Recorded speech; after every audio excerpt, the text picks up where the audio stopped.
ilalagay dito ay ang ating soda. 1 cup or 250 ml. Paminta. Beef powder. So dito ay maglalagay lang muna ako ng mga 1 cup of coconut cream or milk. So huwag na natin ito tatakpan at hindi lang natin ito na mga lahati yung ating liquid na nailagay.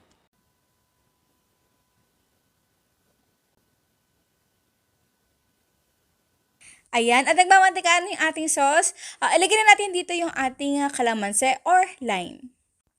Sinunod ko na rin dito yung ating capsicum or bell pepper. Nasa medium heat ako at kailangan natin ito lutuin na mga 5 to 7 more minutes at haluin natin ito. Gusto ko kasi na medyo fresh pa yung ating capsicum kaya saglit lang natin ito lulutuin.